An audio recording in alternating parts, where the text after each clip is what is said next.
Hello, and welcome to a guided story which takes place in the Shire called Sunrise Breakfast in Your Cottage in Hobbiton. You find yourself waking up in your four-poster bed, wrapped in a thick white duvet that gives off a soothing warmth. You are in your house under the hill in the corners of the Shire. You are the only human currently in the Shire. The hobbits and other fairy folk are your friends. The sun has not risen yet, but outside the round porthole window you see trees and bushes swaying in the breeze, and the soft, cool light of the morning drifts into your room. You stretch on your bed and pull back the duvet and get out of bed. As you place your feet on the wooden floor, you feel the warmth of the wood on the soles of your feet. You walk to your bathroom and wash up and get ready. You take your time and then dress yourself for the day ahead. You wander into the kitchen to prepare your breakfast. You can hear the sounds of the birds singing in your garden. In the kitchen, you take the cast iron kettle, fill it with water, and place it on the rack above the cobbled stone fire. You take a small blue mug from the shelf and put your favorite tea leaves into a tiny sieve that you rest on top of the mug. Through the open window, you notice a few stray leaves and branches from your garden are beginning to creep inside. You take your garden scissors from the drawer and trim back the imposing greenery from your garden.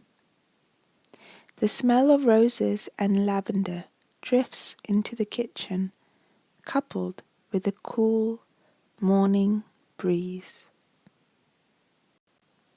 You begin to prepare your favorite breakfast. You cut some slices of orange and melon. You take out the fresh loaf of bread you got from the bakery yesterday and cut a slice and lightly toast it on a pan over the stove fire. You then take it to your kitchen counter, which overlooks your garden, and you spread butter on the warm toast. Behind you, the water begins to bubble away, and you take the nearest tea towel. You remove the pot from the stove and pour it through the tea leaves into your mug. On the table, you spot the wicker basket filled with the remaining strawberries from yesterday's foraging. You place your breakfast items onto a tray along with your tea and balance the basket on your arm as you wander down the tube-like corridor and out of your perfectly round front door into the crisp morning air. Your garden is full of beautiful spring flowers of many colours that sit in flower beds around the edge of your garden, surrounded by a brown picket fence and an apple tree which sits on your right side. You walk over to the wooden table and chair and place down your breakfast tray and basket. You notice in the apple tree a baby red squirrel carefully walking along a thin branch. As you approach the tree, the tiny squirrel seems to lose its balance and is now holding on tight to the branch as its legs dangle below. You instantly place your hand under the animal, and in complete trust, the squirrel lets go and lands safely in your palm. The tiny red ball of fluff looks up at you, its nose twitching ever so slightly as it sniffs its new surroundings. You reach your free hand into your pocket and remove a small bag containing a few nuts and seeds that you normally leave for the birds, and you begin to feed the squirrel in your hand. As you take a seat, you place the squirrel at the other side of the table and pour a few more seeds into a small pile in front of it. The sun begins to rise over the distant hills now, and a warm golden light washes over you. You gaze across the eternal green in front of you, with the rolling hills filled with many cottages underneath, and a crystal blue river running through the middle. You are enjoying the vista of this beautiful scenery as you sip your morning tea and eat your delicious breakfast. The strawberries are especially sweet and delightful. The squirrel sits nearby, nibbling on their seeds as you both enjoy the sunrise.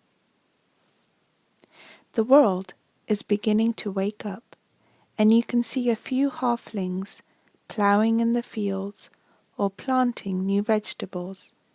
Ponies and sheep roam the grassier fields nearby, and birds of many colours sweep across the morning sky. In the distance, you hear the sound of a horse and cart approaching, and the faint sound of someone humming a happy tune. Faint though it may be, you recognize the voice immediately, and a smile creeps across your face. As the brown and white horse comes into view, you see the old wizard perched in the cart, wearing his long, bluey-grey robe with specks of dirt along the bottom, and a big, pointy hat, looking like the pilgrim he is so often called. His thick, grey beard flows down his chest, and he puffs on a long, wooden pipe. At first, the wizard does not seem to notice you, but then, under the brim of his hat, you see his piercing blue eyes flick to meet yours, and he gives you a mischievous wink with a twitch of a smile. He asks in an eerie sort of way if you are ready to leave. You stand up with a smile and run indoors and grab your rucksack before heading back outside and proudly holding it up for the wizard.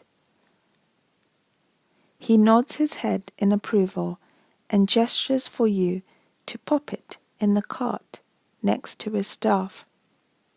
You look back to the table where your new squirrel friend is watching you curiously. You take another handful of seeds and place them in front of the squirrel to let them know that they are welcome in your garden any time. You stroke the top of their head and they sniff your hand affectionately before they are distracted by this second breakfast in front of them. You place a small cloak over your shoulders, close your door, and pick 2 of the ripest apples from the tree.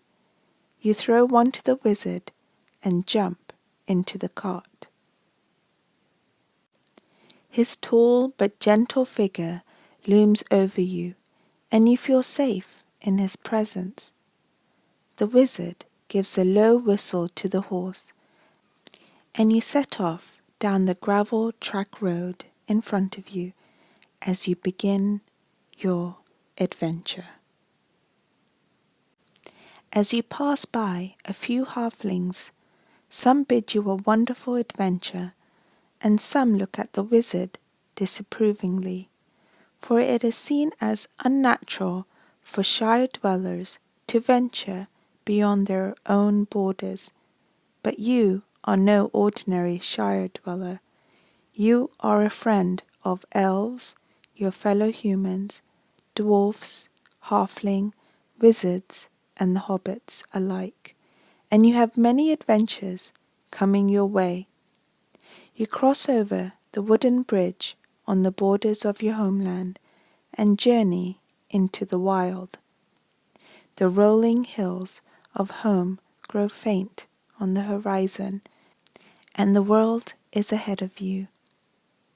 You ride through a small woodland filled with tiny streams, where the water runs steadily through a jagged labyrinth of rock.